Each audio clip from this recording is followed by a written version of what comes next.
Haleluya, Bwana asifiwe. Na wasalimu kupitia jina la Yesu Kristo. Naitwa mchungaji Isaac Zebulon Mwangama.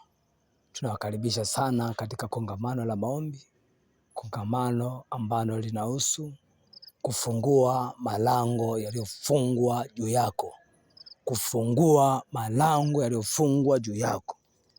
Popote unaposikia sauti hii, siku ya Jumamosi kuanzia saa 7 kamili, kuanzia saa 6 kamili mpaka saa 12 tutakuwa na kongamano la maombi linafanyika katika kanisa la Tanzania Assemblies of God TAG Nguzo Mbili pale Maganzo, mkoa wa Shinyanga, kata ya Maganzo, wilaya ya Kishapu. Tunakukaribisha sana.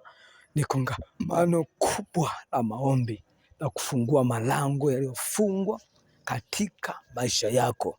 Kwa popote unaposikia sauti, usipuuzie. Tunakukaribisha kwa ajili ya utukufu wa Mungu, na Mungu yupo, atakwenda kutuhudumia. Amini ya kwamba kila kitu kitakuwa sawa.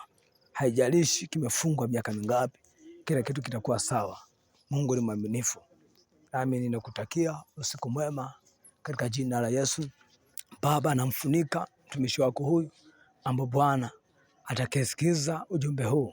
Baba, msaidie katika jina la Yesu. Namfunika kwa nguvu zako juu ya maandalizi mema kwa habari ya kongamano na kufungua malango yaliyofungwa katika jina la Yesu.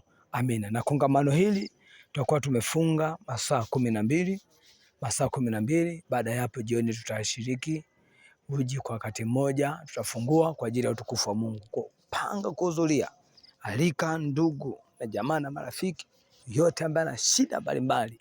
Mungu mtenda miujiza yupo, anakwenda kutufungua.